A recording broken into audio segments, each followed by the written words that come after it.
Hello and welcome to episode 113 of our podcast. My name is Chris McNutt, and I'm part of the progressive education nonprofit Human Restoration Project.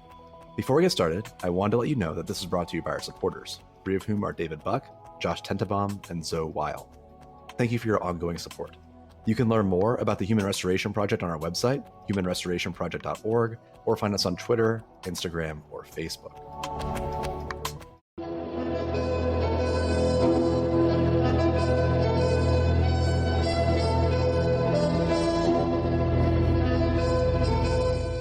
Today's guest is T. Elijah Hawks. Elijah served as a public school principal for over a decade, including as a principal at Randolph Union in Vermont, and was the founding principal of the James Baldwin School in New York City. Currently, he is a director at the Upper Valley Educators Institute and an advisor at the Polarization and Extremism Research Innovation Lab at American University. In addition, he is the author of various articles on democracy, public schools, and adolescence, including appearing in the New Teacher book and Rethinking Sexism, Gender, and Identity. Elijah is the author of School for the Age of Upheaval, Classrooms That Get Personal, Get Political, and Get to Work, which we'll be talking about in this podcast. And a second book, Woke is Not Enough, School Reform for Leaders with Justice in Mind, will release soon. So welcome, Elijah, to our podcast. Thanks so much, Chris. It's been great to start to get to know you and your work through the podcast. I've been listening to a few episodes recently, and it's great work you all are doing. Awesome. Thank you. I appreciate it. School for the Age of Upheaval, it's about telling the stories of students who essentially need to have their needs met. They're young people who are looking for purpose and identity. They're often struggling. Like, for example, you have the story of a young man. He's soft-spoken, but he came in with like volumes and volumes of lyrics that I think many adults who would read in the book would say like are harsh or vulgar lyrics. You have a kind of socially awkward student who was violently bullied, and he struggles to effectively communicate that with others. It's a collection of various stories of students who are facing adversity. And a lot of times these stories involve violence or threats or things that I think, things that people don't really want to talk about that are just part of the school experience, especially for educators working with young adolescents. The connections that I've read in this book really connect a lot to just the violent world today and the growth of social media, kind of getting involved in circles maybe you don't want folks to get involved with. And the quote that really stood out to me that I'd like to open with is you write that educators mustn't minimize the potential that violence holds as a means to know oneself and find a sense of power, agency, and identity. And that leads into this idea of what you call creative destruction. Let's just start with that. I'd love to hear more about it.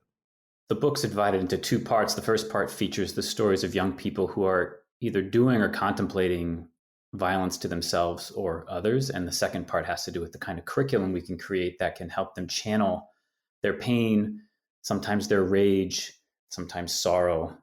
That trouble can go by many names, but helping them channel that in more productive directions that are productive for themselves, productive for their local schools and communities, and productive for the wider democratic society. Violence is a way of having an impact on the world. If you harm yourself, you're having an impact on your body. If you harm others, you're having an impact on their body. If you punch a sheetrock wall and your fist goes right through it, you're having an impact on that sheetrock wall. So force and violence is a way to see yourself in the world, to see yourself reflected back to you, and to have a sense of power and agency, however flawed and unhealthy that might be for yourself and for your society in the longer term. Destruction or violence and force is a way to have an impact and to know yourself in some way. So it's important that we channel what is a very natural aggression and what is unfortunately a very common pain across our society today in directions that are healthier for young people, for their societies, for their communities, and for our broader nation.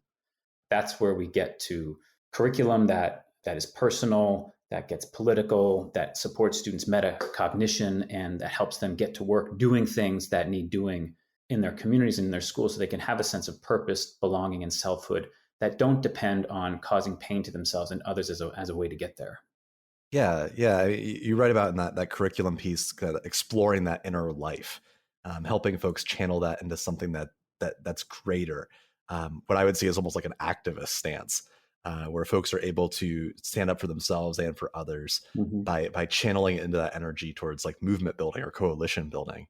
And you just mentioned actually the subtitle there, that the classrooms that get personal, get political, and get to work. In the work itself, you also talk about getting meta. Do you want to elaborate a little bit further on what that means to have classrooms that are personal, political, going towards work, and that are meta? I was thinking about some of the students that whose stories I shared in the book, and then I was thinking about a student whose story I didn't share in the book, I don't think. And his name was Josh. I knew him in New York City when I was principal at the James Baldwin School.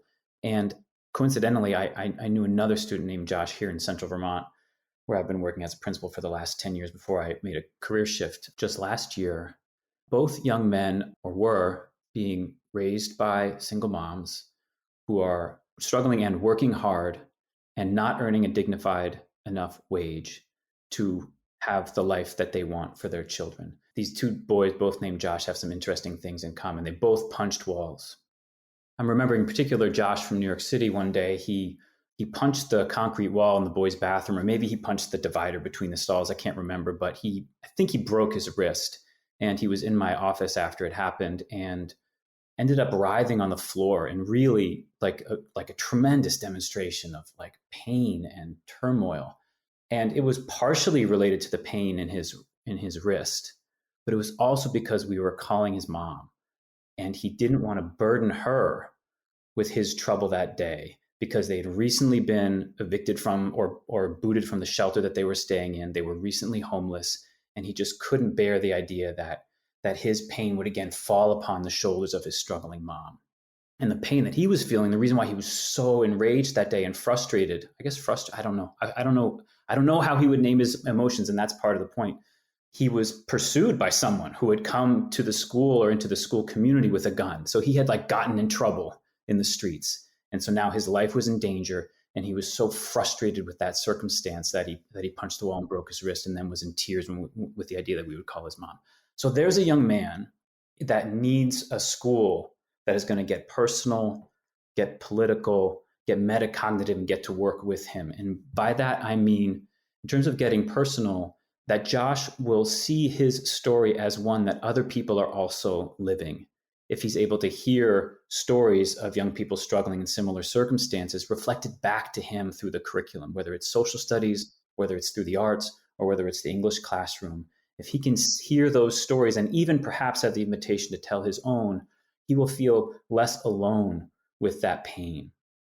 If he can be in the company of adults who model metacognition and self-regulation and help him name his own emotions, he'll be able to control them more than have them control him. He could forecast what might happen if I punch this wall. He could forecast in his mind and think ahead with some skills of self-regulation and self-control.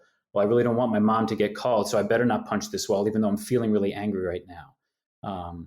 So getting personal, getting metacognitive is an important first step in achieving, a sense of balance through your day and through your world, and not letting your rage and your pain control you, and finding ways to turn those struggles into strengths. But on top of that, Josh and his society need that school to have a curriculum that gets political, because the struggles his mother and his family are enduring are struggles that other families and moms are enduring.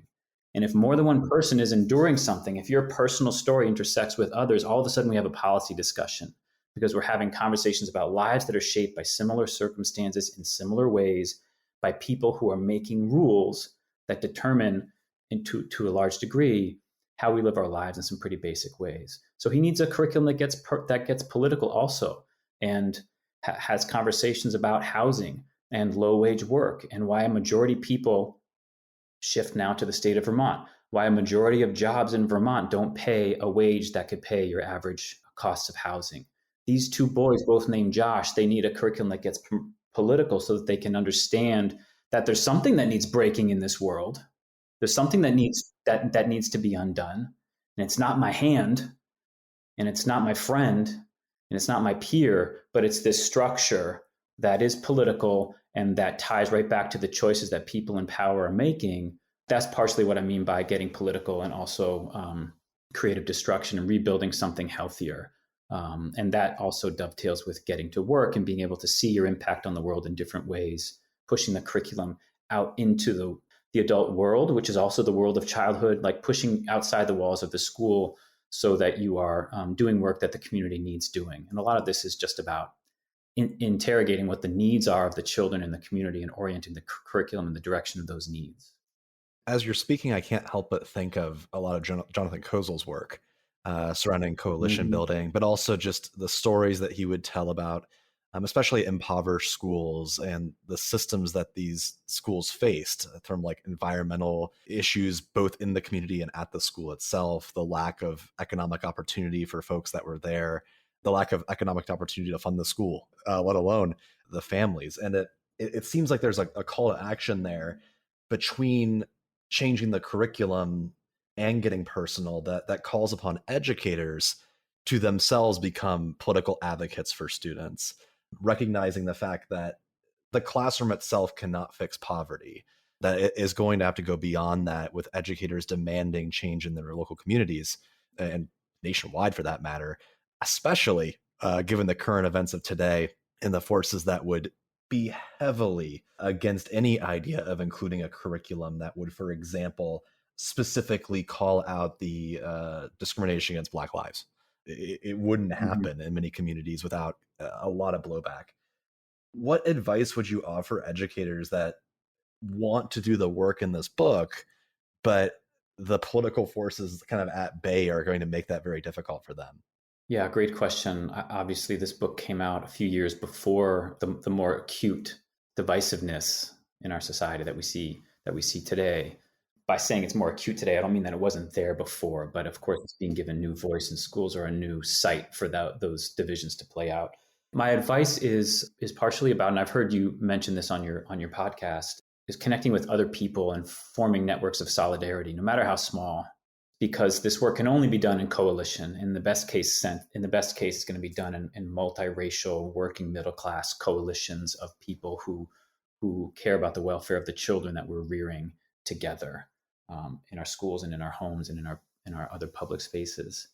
So that's one word of advice. But at the level of the school, the strongest foundation for any of this work is a strong relationship with the family of the child. And so it's really important that the curriculum and the teacher and the school find ways to value every family. That doesn't mean valuing everything about every family, right? There are families that are waving the Confederate flag on their front porches. Dad gets up and goes to work, and he works for wherever he might work. The grandmother stays home and does X, Y, or Z, or the great great grandfather was a veteran in World War II.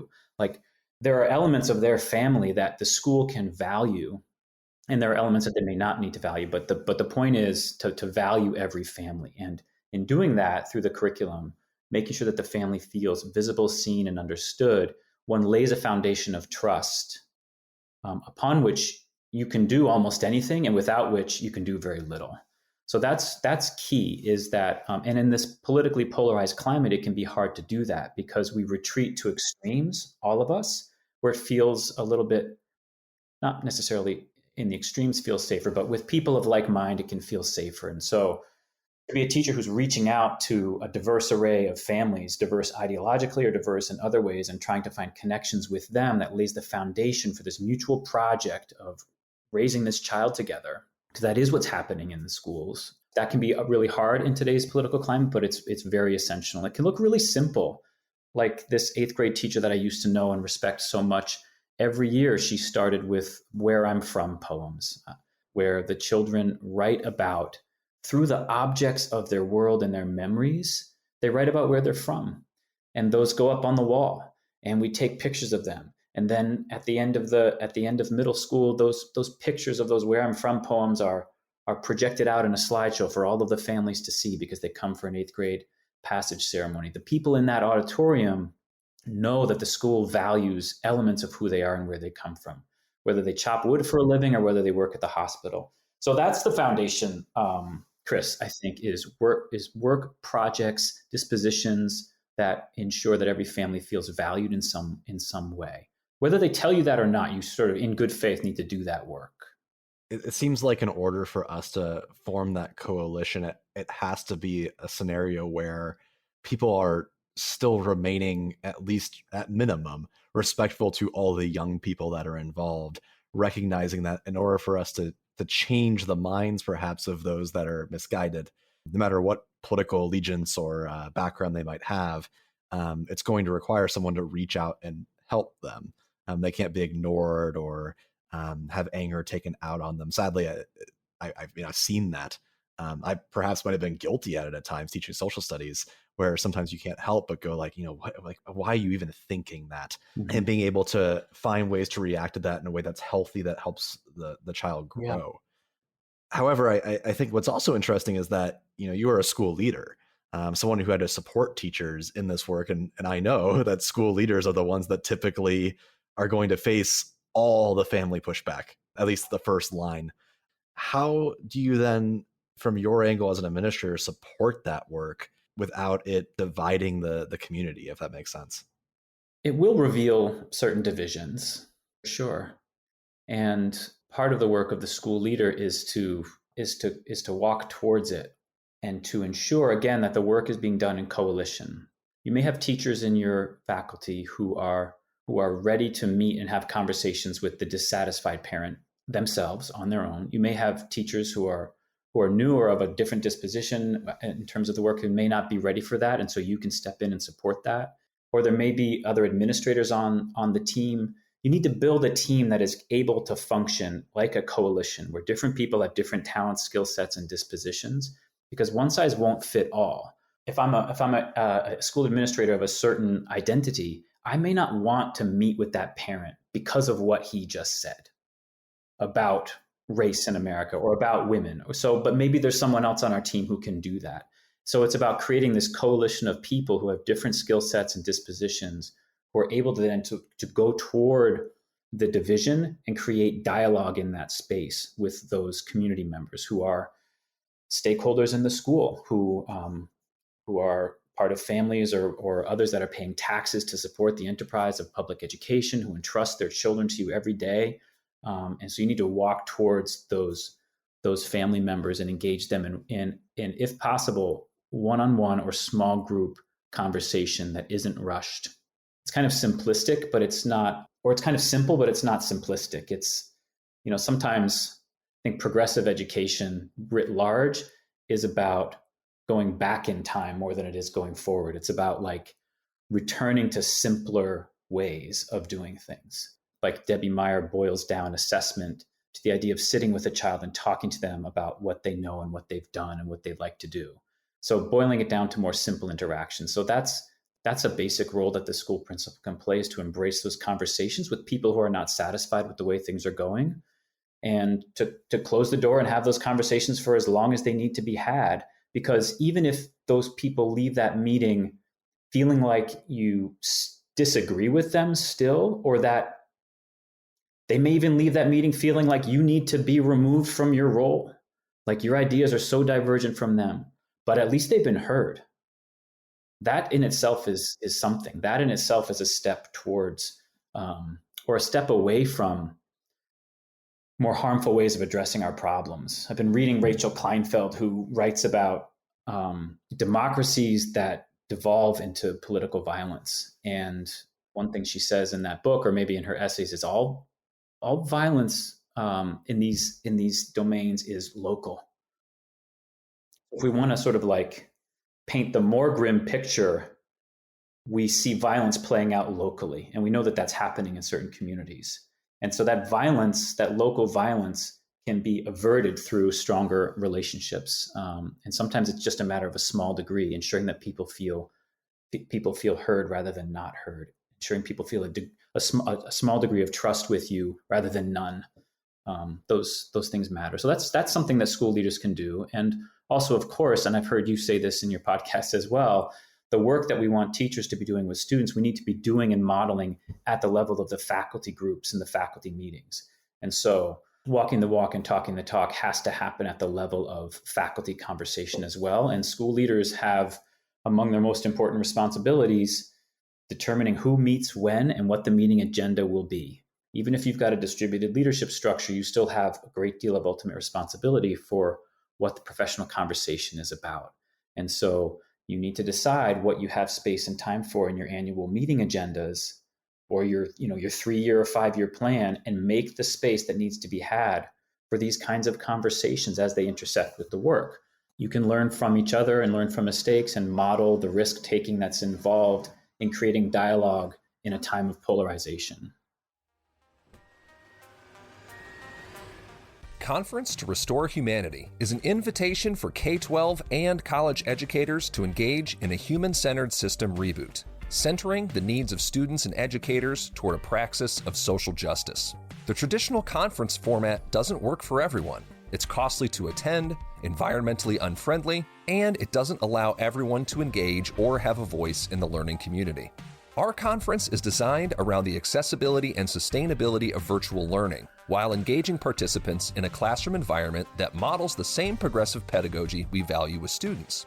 Instead of long Zoom presentations with a brief Q&A, keynotes are flipped, and attendees will have the opportunity for extended conversation with our speakers, Dr. Henry Giroux, the founding theorist of critical pedagogy, Dr. Denisha Jones, educator, activist, and co-editor of Black Lives Matter at School, and the Circle Keepers from Harvest Collegiate High School in New York City, a student collective focused on social justice.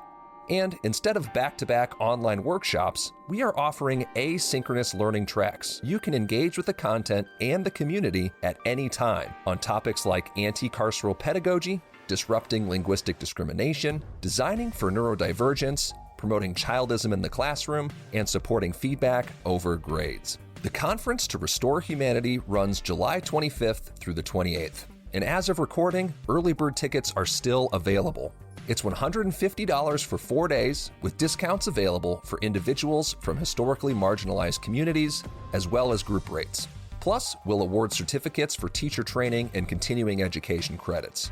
See our website, humanrestorationproject.org, for more information, and let's restore humanity together. It sounds like you're just very much breaking down those barriers to learning, but also breaking down the barriers just a general dialogue to help people learn from one another. And it makes me think about, this is kind of like a question on how to navigate this ecosystem. How do you navigate or rationalize between understanding the need for communication, the ability to empathize, kind of having dialogue across the aisle, while also knowing where that line is, where it's like, hey, like, I can't have a dialogue about this. Like, this is the dividing line. But then I also think about how far that line's been pushed in recent years. At what point does the dialogue just break down and then like we just don't know what to do?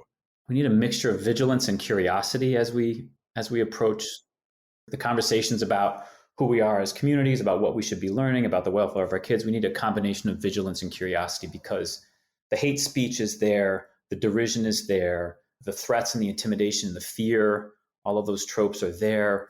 And so we need to be vigilant about not allowing them in these spaces of work and in these spaces of child rearing.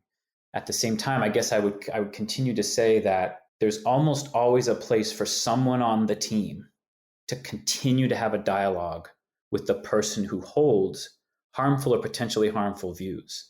And I've had disagreements with other progressive educators about this. I remember a recent, not so recent, but there was a teacher who was called out by a state representative for something that a parent had told the state representative was happening in that teacher's classroom. And the teacher was emoting, seeking some camaraderie and solidarity with others about this on Twitter. And so there was some dialogue of support for this teacher on Twitter. And there was then another state representative weighed in, actually, because she started to see the conversation and said she was going to pursue sanctions for this other state representative for what he had said about the teacher, which had been reported to him by a parent. My first contribution was to ask the teacher what their principal's stance was or what their principal was doing to support them. Because I'm curious, like, is the principal moving towards these community members to engage them in conversation? And then when I saw the tweets about how the state senator was going to be sanctioned at the state house potentially for what he was doing, I again said that while that may be in order, I still have the hope that there might be some dyad or triad of dialogue between the stakeholders in this community as part of this problem solving. And one person replied back to me and said, I just don't think calling in always works. And sometimes you just can't validate ideas by engaging in dialogue about them. My perspective is slightly different. I would certainly say that in classrooms, in our hallways, in our public spaces, there's certain speech that can't be tolerated, and we have laws that require that we not tolerate it. Bullying and harassment laws and policies and procedures are there for us to lean on, as we must. But my perspective is that if someone is perpetuating racist speech in my community, if I can engage them in dialogue, it may keep them from doing more harm. It's not about validating their delusion. It's about keeping that delusion from doing more damage. Because I'm an educator, part of my job is to figure out people's motivations and find ways through inquiry, the sharing of stories, personal stories, and historical facts to shift mindsets. That's what we're doing as educators. So there's really no better people qualified, perhaps, for this kind of work. A parent came to a soccer game, and after the soccer game, it was a really tense soccer game between two rival teams. The school that I was at and our neighboring school, and it was 0-0 for the whole game, and then it went into overtime and it was still 0-0. So there was this huge energy that was never released. There was never sort of some outcome of the game.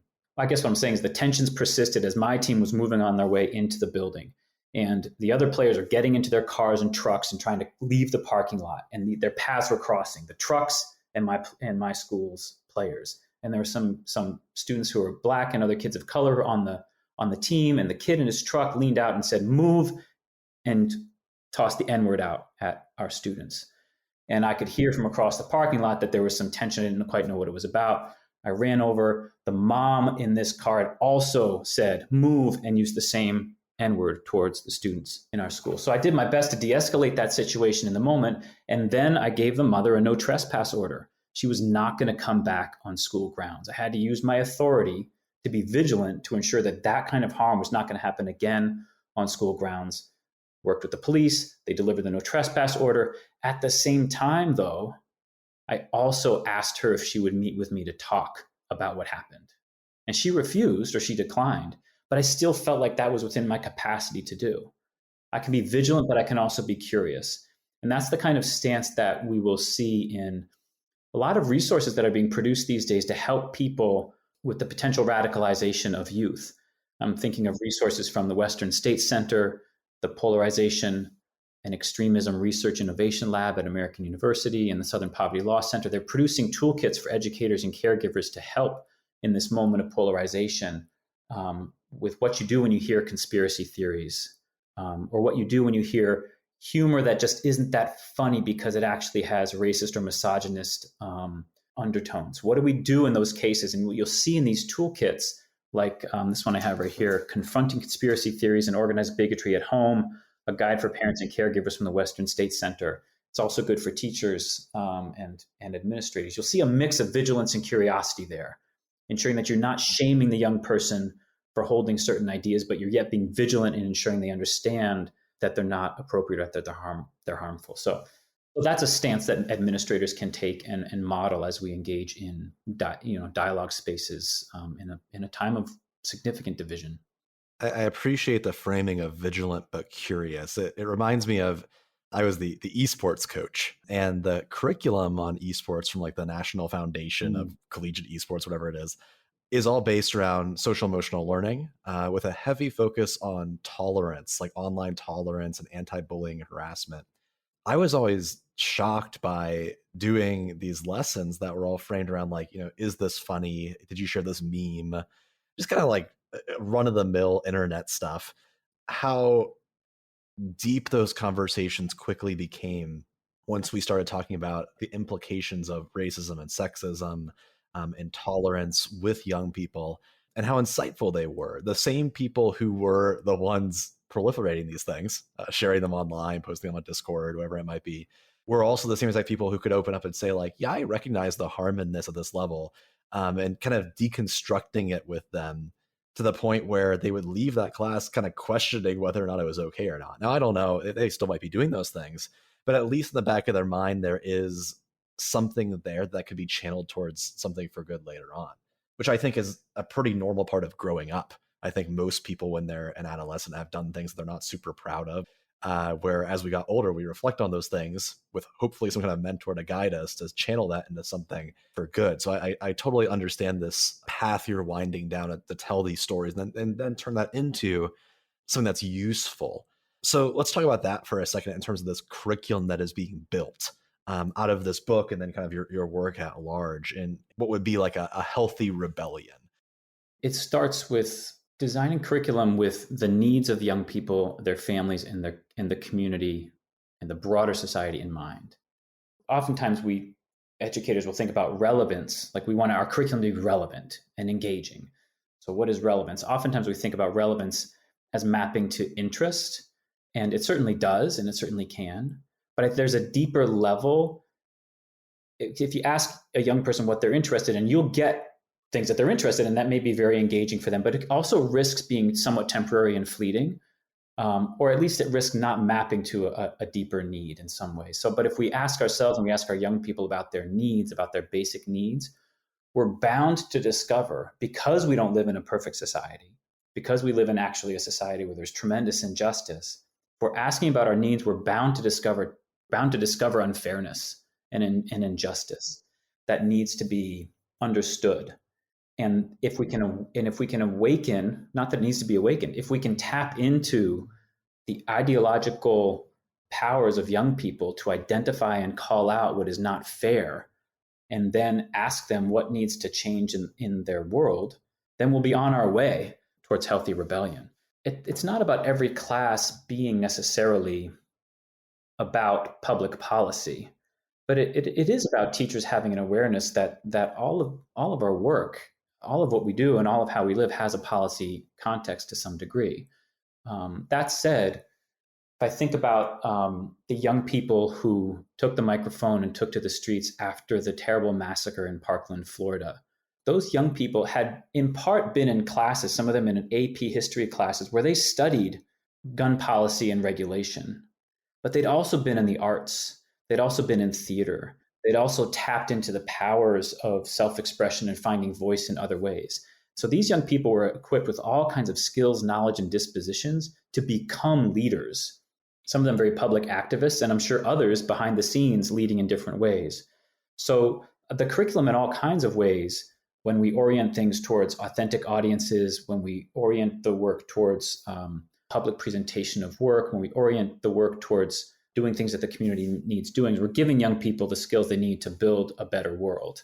That said, it can certainly help, even though it's risky for the teacher to be asking very specific questions that hone in on the policies that need changing.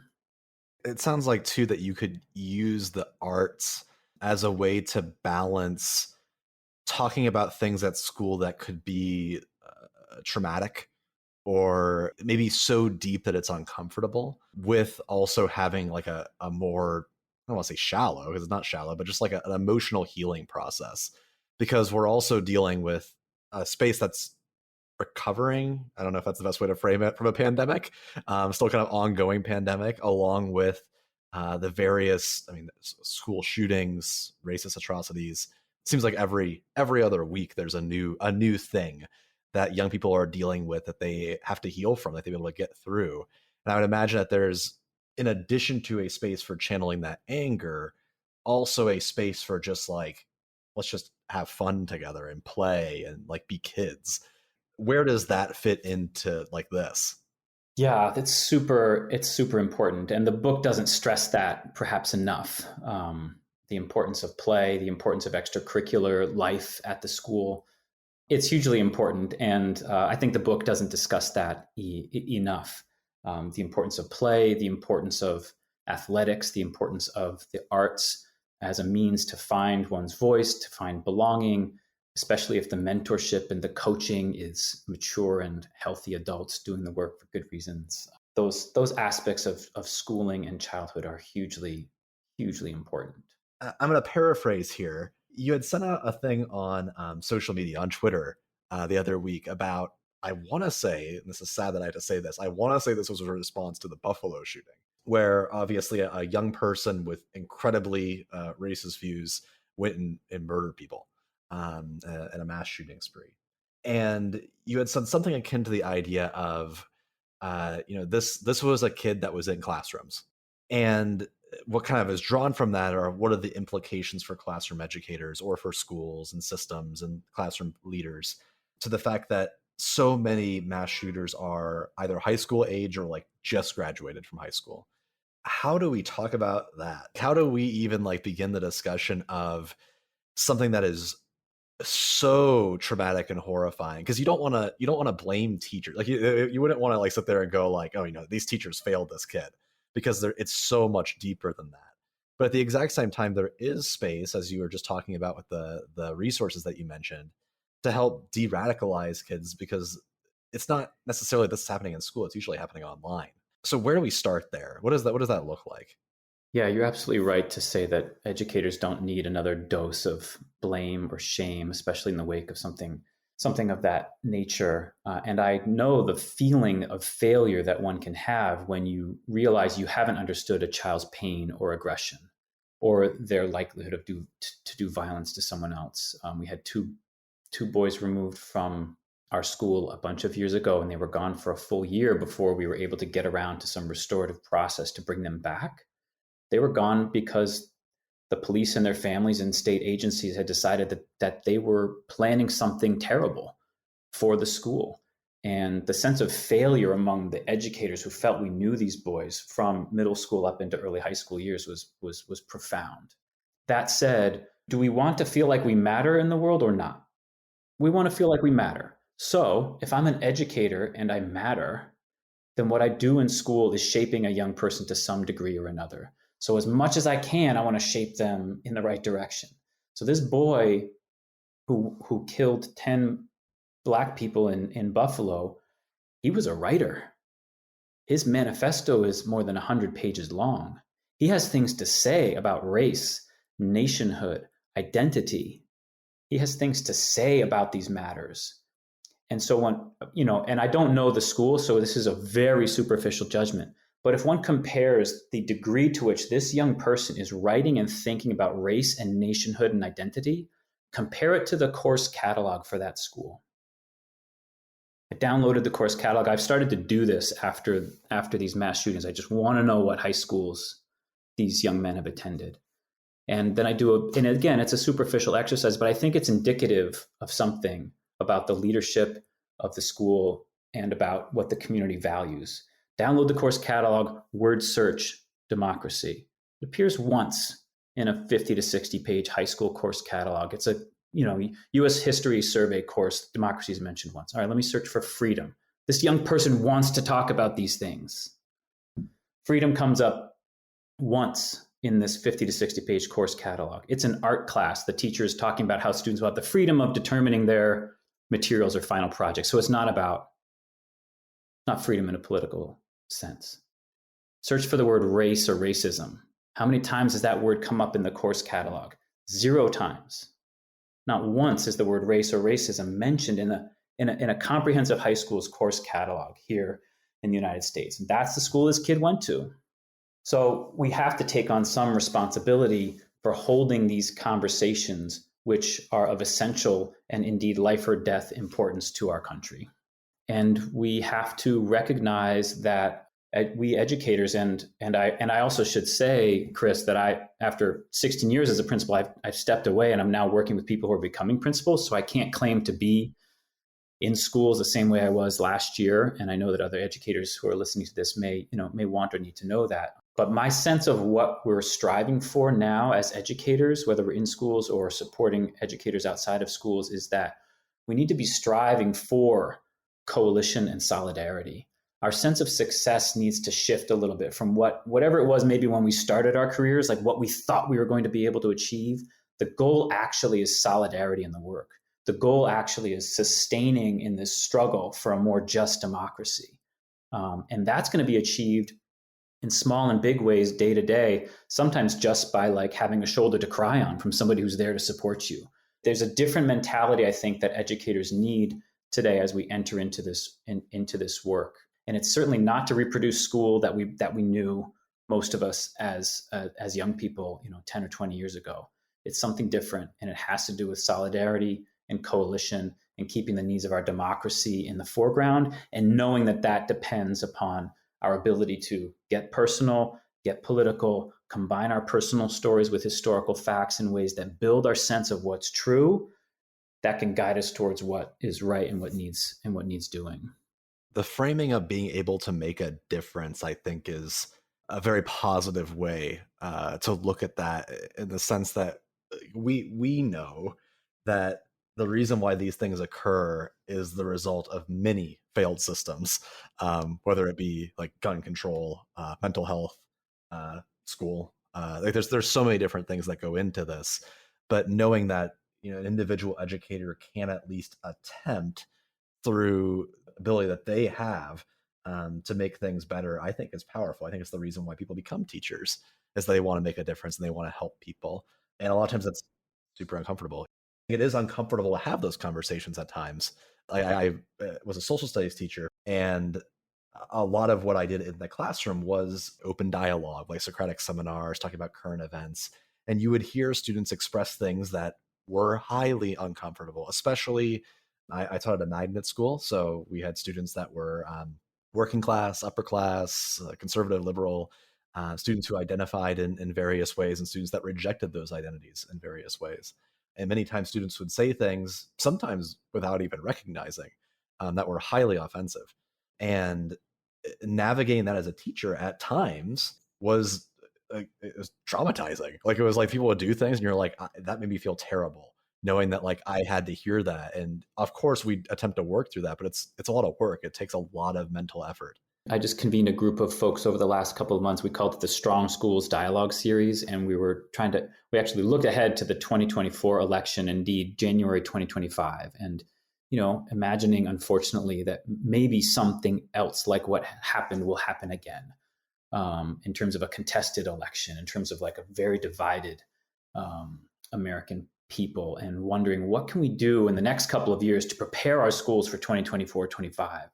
What can we do to keep our schools strong, such that we're committed to having these conversations? We're not just keeping it superficial. We're not avoiding the hard topics, but we're doing it in an even more careful way, where we can support each other in it. And we came up with three recommendations, and one of them was about what we called slow instruction, like Socratic seminar, the days are gone, I think, where like maybe when I was in high school, where the social studies teacher might say, oh, you know what?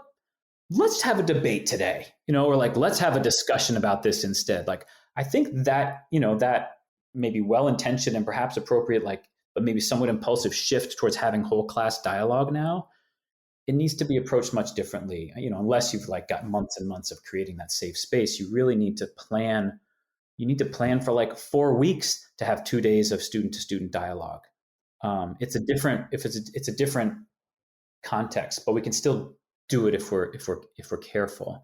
The other thing I was going to say about making a difference, Chris, is I'm remembering a teacher who came into my office and closed the door.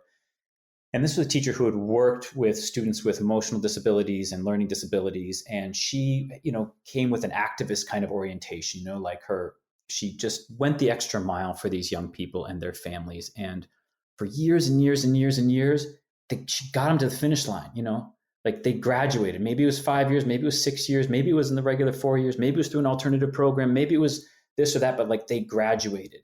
And now she's starting to notice things were going in a different direction. Oh, there's that kid and the addiction issues. Or there's that kid and they're living in a trailer with a parent and livestock. Or there's this kid who's, homeless. Or there's this kid whose father has such extraordinary paranoia and there's so many guns in the house and he's just so anxious every day. And like the list was long of kids that she was realizing might not actually graduate for all of her efforts and hours. There is a risk that teacher would leave the profession, because actually making a difference in the same way she was used to is actually getting harder, and it's only going to get harder, Chris. Like our society is not on an upward swing when it comes to like meeting the basic needs of the broad populace. We just need to reshift how we calibrate success. And again, one thing that made the difference for that teacher, I think, to help her persist in her career, even though it's kind of taking a different path now, but she's persisting in the work, is in part because of the sense of solidarity she had with other people in the work, but is also because she started to teach a bit more about the policy context about racism in our society, past and present. She started to like bring an analysis of the forces that were destroying these families' lives into the work.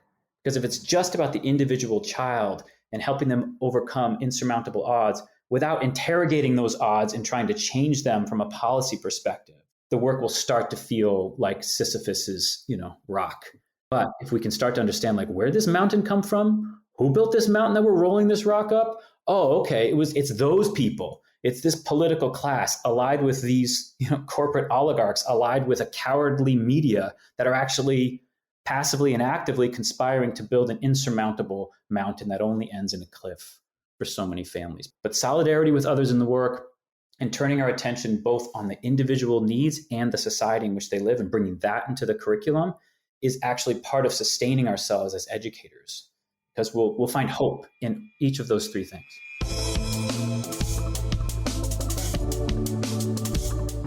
Thank you again for listening to Human Restoration Project's podcast. I hope that this conversation leaves you inspired and ready to push the progressive envelope of education. You can learn more about progressive education, support our cause, and stay tuned to this podcast and other updates on our website at humanrestorationproject.org.